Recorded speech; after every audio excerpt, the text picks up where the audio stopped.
There's fantastic film footage of the first May Day in the British Film Institute online archive. Go and have a look at it.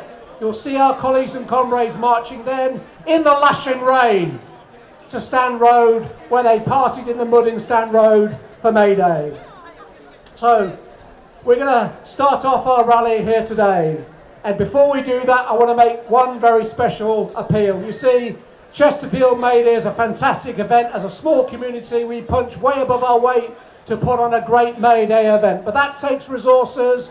It takes resources of our community and our movement to support May Day. And therefore, I make no apology at all to say I want everyone in this square to make sure you do not leave today before you donate to the May Day buckets, which are going to come round the square today, supporting May Day, supporting our community, and standing up for what we believe is important. So make sure you put your money in the buckets today for May Day. Okay, let's get the main event started. And it gives me great pleasure to welcome our first speaker to the stage today, the General Secretary of one of our great unions in this country, Unite the Union, a union which our community has been leading the way, struggling against zero-hours contracts, leading the fight at Sports Direct against agency and rip-off contracts. So a big, warm Chesterfield welcome for Len McClusky, the General Secretary of Unite. Len.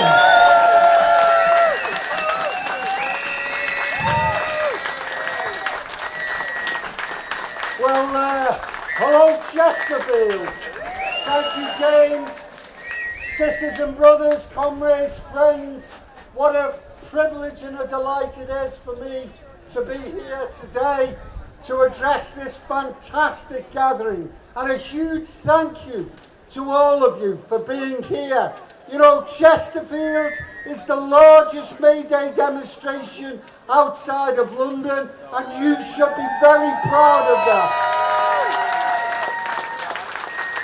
I'm also delighted to share this platform with some fantastic speakers, good comrades. Let me make a special mention to Christine Peace. Christine, I want to thank you for all the work and our comrades in Orgreave do, fighting for truth and justice. And I can tell you, as somebody who's been involved in the Hillsborough campaign, you will achieve justice, it will prevail. Christine, of course, is also our candidate in the North East Derbyshire constituency. And what a difference she'll make from the one that we had previously, Natasha Engel. Someone who sided with a bully boss, an anti-trade union boss, in order to support fracking. What a disgrace. And no wonder we lost that seat the first time in 1930s. I look forward to when this government starts to crumble and we have a general election. I look forward to North East Derbyshire coming back to Labour. And also let me mention Sonia Ward, another great woman, a powerful woman in the Mansfield constituency. I've got no doubt that come that election, we will have that particular constituency back with Labour as well. Powerful women, because a woman's place is in her trade union and in the Labour movement.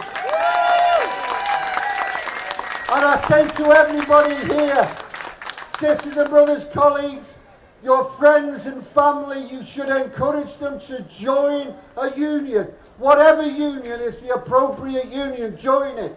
Even if you're unemployed, come and join Unite.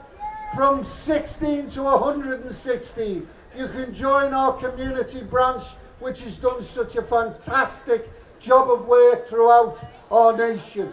Be in our movement, fighting for what we believe in. I'm also very proud to be in the constituency of one of my heroes, Tony Benn, who was much revered. And incidentally, comrades, what a pleasure it was to me this morning to meet with an old friend, Dennis Skinner, another hero of ours. Dennis represents everything that is good in our movements. And Tony believed in people power. He believed in process. And that's precisely what we're doing today. Like millions of workers across the world, we are out on the streets celebrating what we believe in, and sending a clear message to this government. Our message is, we've had enough of austerity. We're not standing up for it again. Colleagues, let's just remind ourselves where this austerity came from. Who were the ones to blame for the crash 10 years ago? It wasn't nurses and teachers. It was the spivs and the speculators, the same greedy bastards that won't pay their taxes now. How dare they? How dare they? How dare they attack public sector workers? How dare these Tory MPs and right-wing media try to demonise public sector workers? Public sector workers are the people who teach our kids, who heal our sick, who look after our vulnerable and our elderly, who clean our streets and collect our refuse, the people who create the very fabric of the communities that we live in. And they do not deserve to be attacked in the manner that they do. The truth is, of course, and we've been telling consecutive governments, including Labour governments, for 10 years that austerity doesn't work. It simply doesn't work. You can't cut your way out of a recession. The reality is, just last month we had stagnant growth in the economy. The first time for 5 years it's on a downward trajectory. All it gives us is food banks, and as James said, a tax on our community. A tax on the Derbyshire Unemployed Workers Centre, which has helped thousands and thousands of our people. And I urge you to sign the petitions that are going around at the moment. Of course, that's what the Tory values are: attacking ordinary working people, introducing that scourge in our economy of 0 hours and agency labour. Not far from here, best example, Sports Direct. What a disgraceful situation there. How can we, in 21st century Britain, the 5th richest country in the world, how can we have a situation where workers are exploited? And I want to thank my members and the community branches in particular, who played a fantastic role in highlighting those injustices. We had a young woman who was so afraid of losing her job and afraid of losing her accommodation, actually gave birth in the toilets rather than go off to have her child. What kind of a disgraceful Britain do these Tories look for? Always putting profit before people.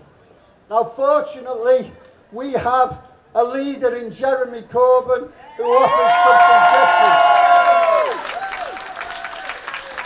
He offers us hope for our young people.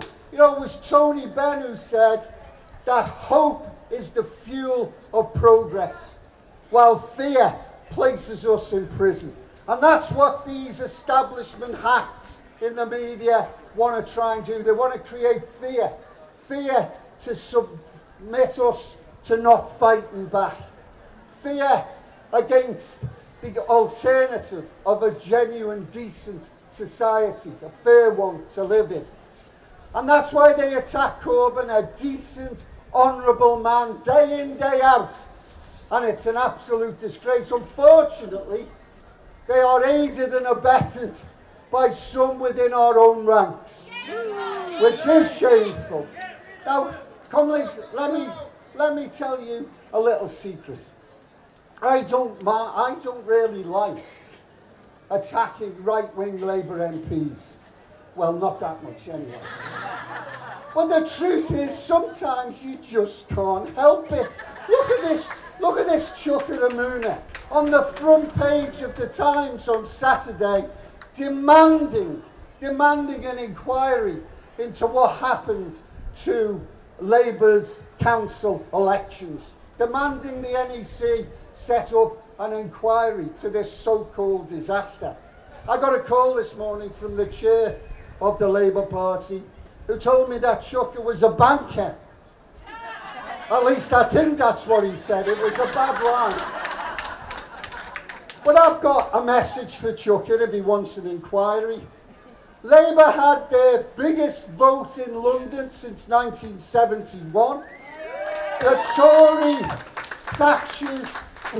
Thatcher's favourite borough in Wandsworth, we took 7 seats and were 141 votes away from actually taking control of the council. We won Plymouth from the Tories. The Tory flagship in the north is Trafford.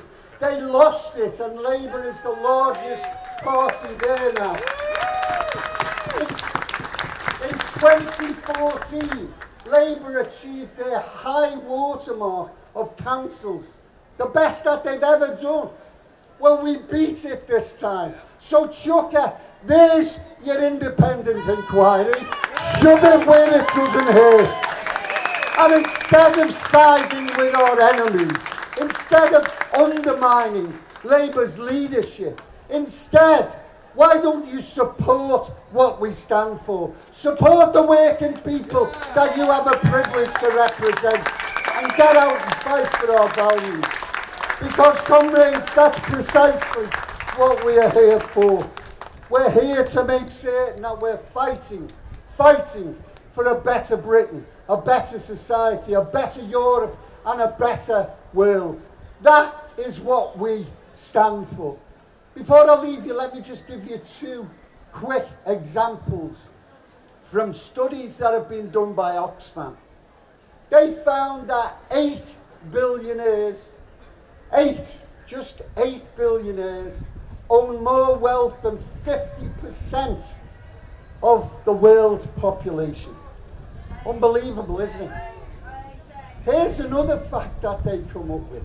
The earnings of the top 100 billionaires for 1 year, their earnings, not their wealth, their earnings for 1 year would eradicate extreme world poverty.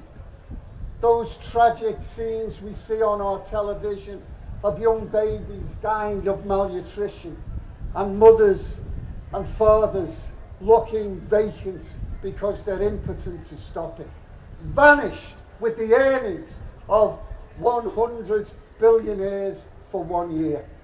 What kind of a world? And that's what these Tories actually stand for.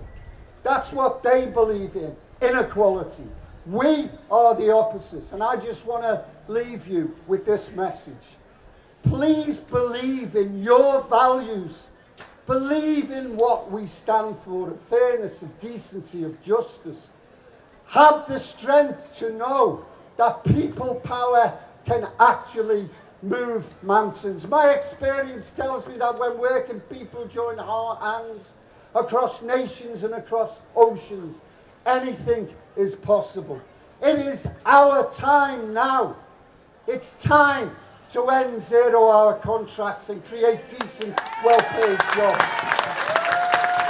It's time to invest in our communities. It's time to save our National Health Service. It's time to give our children some hope. It's time for Labour. It's time for the many, not the few. Thank you, comrades.